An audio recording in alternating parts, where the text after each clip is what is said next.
लीजिए सुनिए मुंशी प्रेमचंद के लिखे कथा संग्रह मानसरोवर 5 की कहानी इस्तीफा, मेरी यानी समीर गोस्वामी की आवाज में।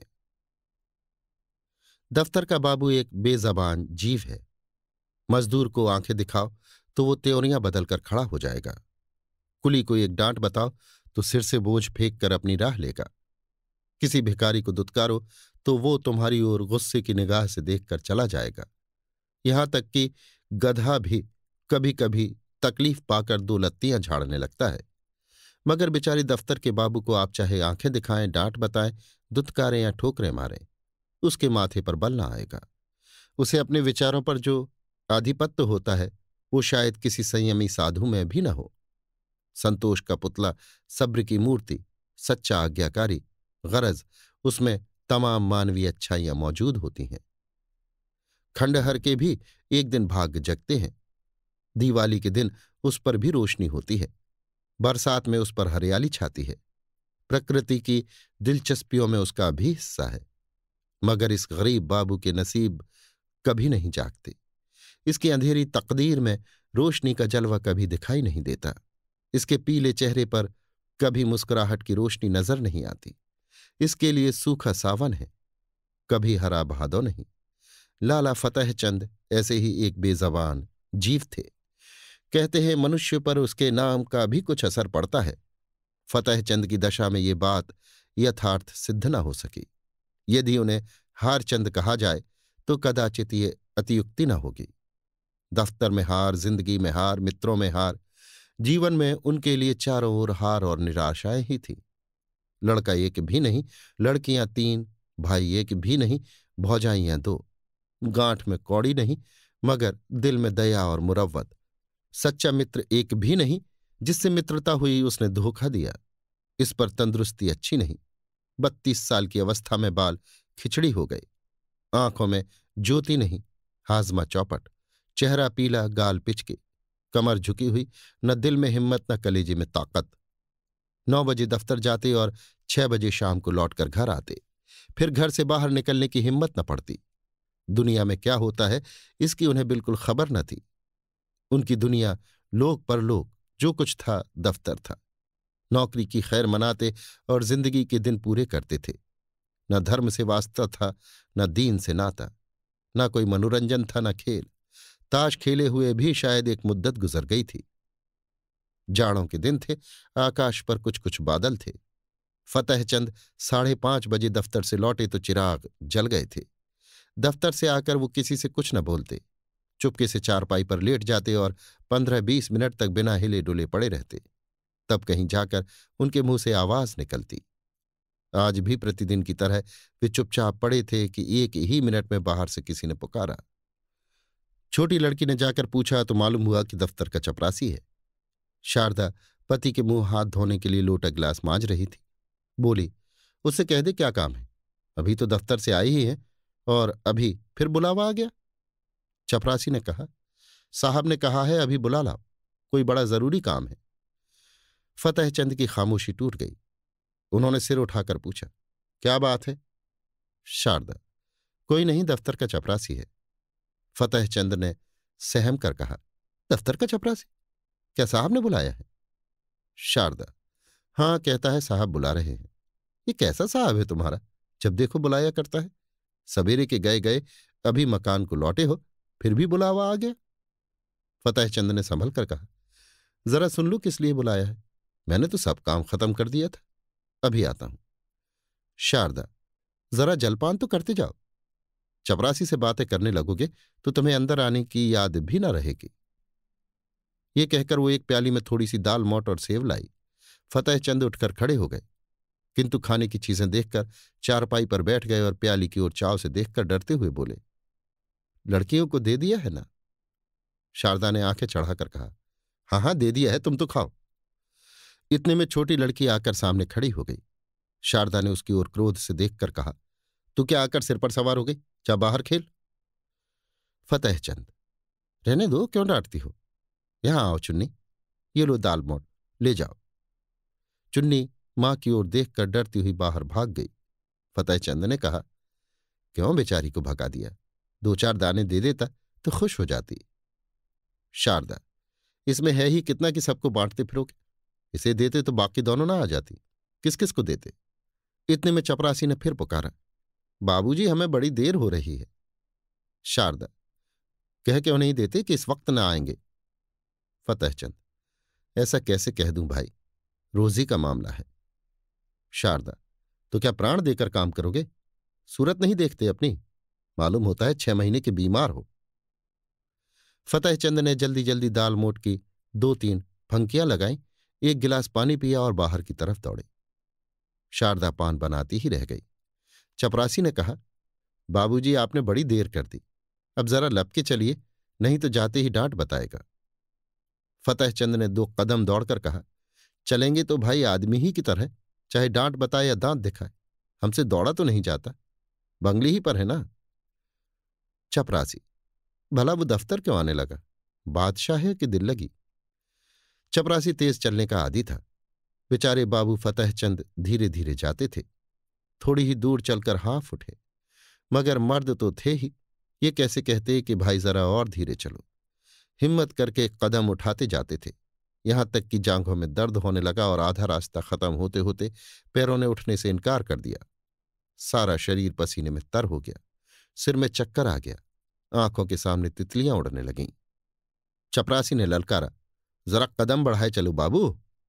फतेहचंद बड़ी मुश्किल से बोले, तुम जाओ मैं आता हूं। वे सड़क के किनारे पटरी पर बैठ गए और सिर को दोनों हाथों से थामकर दम मारने लगे। चपरासी ने इनकी ये दशा देखी तो आगे बढ़ा। फतेहचंद डरे कि ये शैतान जाकर न जाने साहब से क्या कह दे तो गजब ही हो जाए। जमीन पर हाथ टेक कर उठे और फिर चले, मगर कमजोरी से शरीर हाँफ रहा था। इस समय कोई बच्चा भी उन्हें जमीन पर गिरा सकता था। बेचारे किसी तरह गिरते पड़ते साहब के बंगले पर पहुंचे। साहब बंगले पर टहल रहे थे, बार बार फाटक की तरफ देखते थे और किसी को आते न देखकर मन ही मन में झल्लाते थे। चपरासी को देखते ही आंखें निकालकर बोले, इतनी देर कहाँ था। चपरासी ने बरामदे की सीढ़ी पर खड़े खड़े कहा, हुजूर जब वो आए तब तो मैं तो दौड़ा चला आ रहा हूं। साहब ने पैर पटक कर कहा, बाबू क्या बोला। चपरासी, आ रहे हैं हुजूर, घंटा भर में तो घर में से निकले। इतने में फतेहचंद अहाते के तार के अंदर से निकलकर वहां आ पहुंचे और साहब को सिर झुकाकर सलाम किया। साहब ने कड़क कर कहा, अब तक कहाँ था। फतेहचंद ने साहब का तमतमाता चेहरा देखा तो उनका खून सूख गया। बोले, हुजूर अभी अभी तो दफ्तर से गया हूं, ज्यों ही चपरासी ने आवाज दी हाजिर हुआ। साहब, झूठ बोलता है, हम घंटे भर से खड़ा है। फतेहचंद, हुजूर मैं झूठ नहीं बोलता, आने में जितनी देर हो गई हो, मगर घर से चलने में मुझे बिल्कुल देर नहीं हुई। साहब ने हाथ की छड़ी घुमाकर कहा, चुप रह सुअर, हम घंटा भर से खड़ा है, अपना कान पकड़ो। फतेहचंद ने खून का घूंट पीकर कहा, हुजूर मुझे 10 साल काम करते हो गए कभी। साहब, चुप रह सुअर, हम कहता है अपना कान पकड़ो। फतेहचंद, जब मैंने कोई कसूर किया हो। साहब, चपरासी इस सुअर का कान पकड़ो। चपरासी ने दबी जबान से कहा, हुजूर ये भी मेरे अफसर हैं, मैं इनका कान कैसे पकड़ूं। साहब, हम कहता है इसका कान पकड़ो, नहीं हम तुमको हंटरों से मारेगा। चपरासी, हुजूर मैं यहां नौकरी करने आया हूं, मार खाने नहीं, मैं भी इज्जतदार आदमी हूं। हुजूर अपनी नौकरी ले लें, आप जो हुक्म दे वो बजा लाने को हाजिर हूं, लेकिन किसी की इज्जत नहीं बिगाड़ सकता। नौकरी तो 4 दिन की है, 4 दिन के लिए क्यों जमाने भर से बिगाड़ करें। साहब अब क्रोध को न बर्दाश्त कर सके, हंटर लेकर दौड़े। चपरासी ने देखा यहां खड़े रहने में खैरियत नहीं है तो भाग खड़ा हुआ। फतेहचंद अभी तक चुपचाप खड़े थे। साहब चपरासी को ना पाकर उनके पास आया और उनके दोनों कान पकड़कर हिला दिया। बोला, तुम सुअर गुस्ताखी करता है, जाकर ऑफिस से फाइल लाओ। फतेहचंद ने कान सहलाते हुए कहा, कौन सा फाइल लाऊं हुजूर। साहब, फाइल फाइल और कौन सा फाइल, तुम बहरा है, सुनता नहीं, हम फाइल मांगता है। फतेहचंद ने किसी तरह दिलेर होकर कहा, आप कौन सा फाइल मांगते हैं। साहब, वही फाइल जो हम मांगता है वही फाइल लाओ, अभी लाओ। बेचारे फतेहचंद को अब और कुछ पूछने की हिम्मत न हुई। साहब बहादुर एक तो यों ही तेज मिजाज थे, इस पर हुकूमत का घमंड और सबसे बढ़कर शराब का नशा। हंटर लेकर पिल पड़ते तो बेचारे क्या कर लेते। चुपके से दफ्तर की तरफ चले। साहब ने कहा, दौड़ कर जाओ, दौड़ो। फतेहचंद ने कहा, हुजूर मुझसे दौड़ा नहीं जाता। साहब, वो तुम भी बहुत सुस्त हो गया है, हम तुमको दौड़ना सिखाएगा, दौड़ो। पीछे से धक्का देकर, तुम अब भी नहीं दौड़ेगा? ये कहकर साहब हंटर लेने चले। फतेहचंद दफ्तर के बाबू होने पर भी मनुष्य ही थे। यदि वो बलवान होते तो उस बदमाश का खून पी जाते। अगर उनके पास कोई हथियार होता तो उस पर जरूर चला देते। लेकिन उस हालत में तो मार खाना ही उनकी तकदीर में लिखा था। वे बेतहाशा भागे और फाटक से बाहर निकलकर सड़क पर आ गए। फतेहचंद दफ्तर न गए। जाकर करते ही क्या, साहब ने फाइल का नाम तक न बताया। शायद नशा में भूल गया। धीरे धीरे घर की ओर चले, मगर इस बेइज्जती ने पैरों में बेड़ियां सी डाल दी थी। माना कि वो शारीरिक बल में साहब से कम थे, उनके हाथ में कोई चीज भी न थी, लेकिन क्या वो उसकी बातों का जवाब न दे सकते थे? उनके पैरों में जूते तो थे, क्या वो जूते से काम न ले सकते थे? फिर क्यों उन्होंने इतनी जिल्लत बर्दाश्त की? मगर इलाज ही क्या था? यदि वो क्रोध में उन्हें गोली मार देता तो उसका क्या बिगड़ता? शायद 1-2 महीने की सादी कैद हो जाती, संभव है 200-400 रुपये जुर्माना हो जाता, मगर इनका परिवार तो मिट्टी में मिल जाता। संसार में कौन था जो इनके स्त्री बच्चों की खबर लेता? वो किसके दरवाजे हाथ फैलाते? यदि उनके पास इतने रुपए होते जिनसे उनके कुटुंब का पालन हो जाता तो वो आज इतनी जिल्लत न सहते। या तो मर ही जाते या उस शैतान को कुछ सबक ही दे देते। अपनी जान का इन्हें डर न था। जिंदगी में ऐसा कौन सुख था जिसके लिए वो इस तरह डरते? ख्याल था सिर्फ परिवार के बर्बाद हो जाने का। आज फतेहचंद को अपनी शारीरिक कमजोरी पर जितना दुख हुआ उतना कभी न हुआ था। अगर उन्होंने शुरू ही से तंदुरुस्ती का ख्याल रखा होता, कुछ कसरत करते रहते, लकड़ी चलाना जानते होते, तो क्या इस शैतान की इतनी हिम्मत होती कि वो उनका कान पकड़ता, उसकी आंखें निकाल लेते? कम से कम इन्हें घर से एक छुरी लेकर चलना था, और न होता 2-4 हाथ जमाते ही पीछे देखा जाता, जेल ही तो जाना होता या और कुछ। वे ज्यों ज्यों आगे बढ़ते थे त्यों त्यों उनकी तबीयत अपनी कायरता और बोधेपन पर और भी झल्लाती थी। अगर वो चक्कर उसके 2-4 धप्पड़ लगा देते तो क्या होता?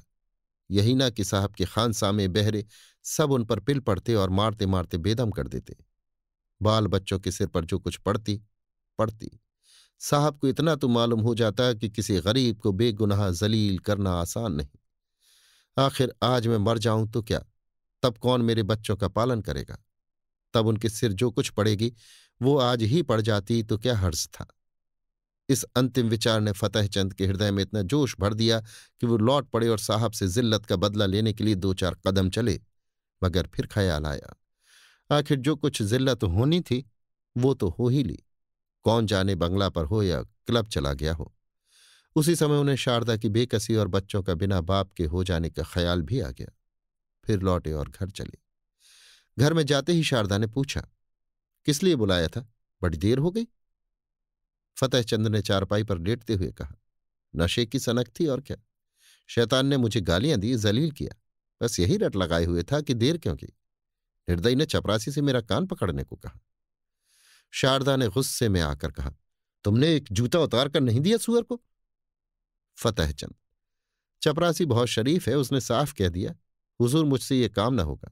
मैंने भले आदमियों की इज्जत उतारने के लिए नौकरी नहीं की थी। वो उसी वक्त सलाम करके चला गया। शारदा, ये बहादुरी है, तुमने उस साहब को क्यों नहीं फटकारा? फतेहचंद, फटकारा क्यों नहीं, मैंने भी खूब सुनाई। वो छड़ी लेकर दौड़ा, मैंने भी जूता संभाला। उसने मुझे कई छड़ियां जमाई, मैंने भी कई जूते लगाए। शारदा ने खुश होकर कहा, सच? इतना सा मुंह हो गया होगा उसका? फतेहचंद, चेहरे पर झाड़ू सी फिरी हुई थी। शारदा, बड़ा अच्छा किया तुमने, और मारना चाहिए था। मैं होती तो बिना जान लिए न छोड़ती। फतेहचंद, मार तो आया हूं, लेकिन अब खैरियत नहीं है। देखो क्या नतीजा होता है। नौकरी तो जाएगी ही, शायद सजा भी काटनी पड़े। शारदा, सजा क्यों काटनी पड़ेगी? क्या कोई इंसाफ करने वाला नहीं है? उसने क्यों गालियां दी, क्यों छड़ी जमाई? फतेहचंद, उसके सामने मेरी कौन सुनेगा? अदालत भी उसी की तरफ हो जाएगी। शारदा, हो जाएगी हो जाए, मगर देख लेना अब किसी साहब की ये हिम्मत न होगी कि किसी बाबू को गालियां दे बैठे। तुम्हें चाहिए था कि ज्यों ही उसके मुंह से गालियां निकली लपक कर एक जूता रसीद करते। फतेहचंद, तो फिर इस वक्त जिंदा लौट भी न सकता, जरूर मुझे गोली मार देता। शारदा, देखी जाती। फतेहचंद ने मुस्कुराकर कहा, फिर तुम लोग कहां जाती? शारदा, जहां ईश्वर की मर्जी होती। आदमी के लिए सबसे बड़ी चीज इज्जत है। इज्जत गंवाकर बाल बच्चों की परवरिश नहीं की जाती। तुम उस शैतान को मारकर आए हो, मैं गरूर से फूली नहीं समाती। मार खाकर आते तो शायद मैं तुम्हारी सूरत से भी घृणा करती। यूं जबान से चाहे कुछ न कहती, मगर दिल से तुम्हारी इज्जत जाती रहती। अब जो कुछ सिर पर आएगी खुशी से झेल लूंगी। कहां जाते हो? सुनो सुनो, कहां जाते हो? फतेहचंद दीवाने होकर जोश में घर से निकल पड़े। शारदा पुकारती रह गई। वो फिर साहब के बंगले की तरफ जा रहे थे, डर से सहमे हुए नहीं, बल्कि गरूर से गर्दन उठाए हुए। पक्का इरादा उनके चेहरे से झलक रहा था। उनके पैरों में वो कमजोरी, आंखों में वो बेकसी न थी। उनकी काया पलट सी हो गई।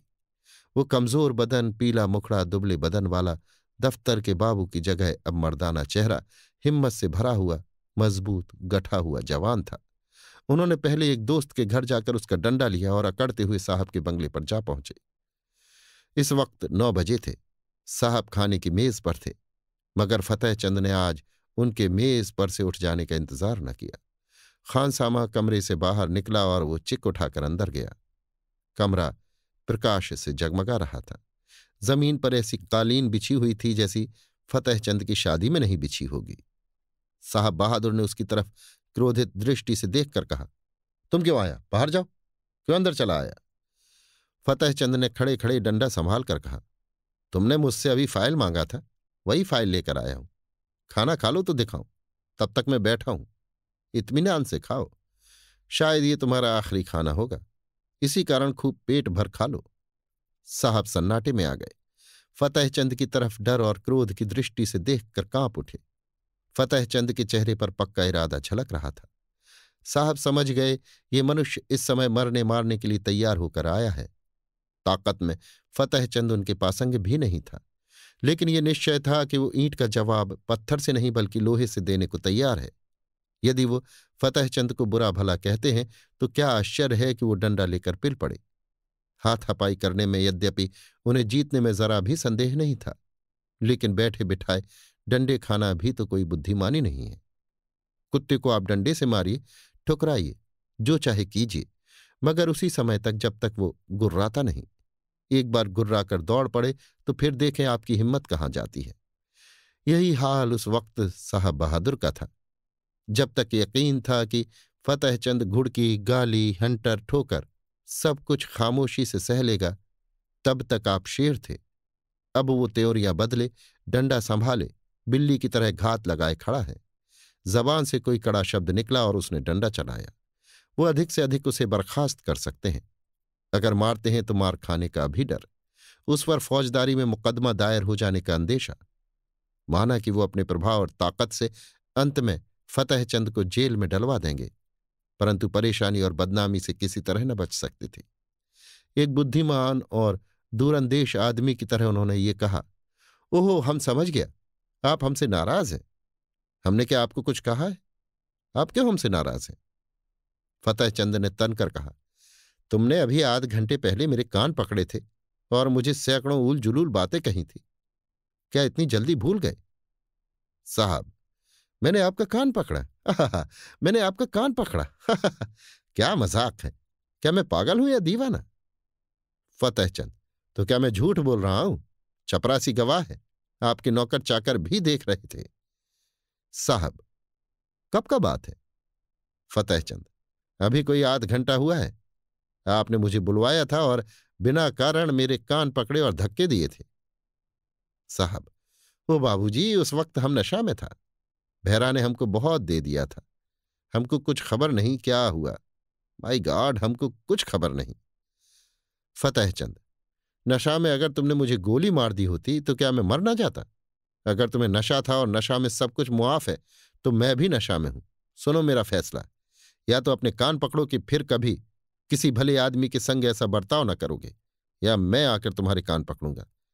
समझ गए कि नहीं? इधर उधर हिलो नहीं। तुमने जगह छोड़ी और मैंने डंडा चलाया। फिर खोपड़ी टूट जाए तो मेरी खता नहीं। मैं जो कुछ कहता हूं वो करते चलो। पकड़ो कान। साहब ने बनावटी हंसी हंसकर कहा, वेल बाबूजी, आप बहुत दिल लगी करता है। अगर हमने आपको बुरा बात कहा है तो हम आपसे माफी मांगता है। फतेहचंद डंडा तौलकर, नहीं, कान पकड़ो।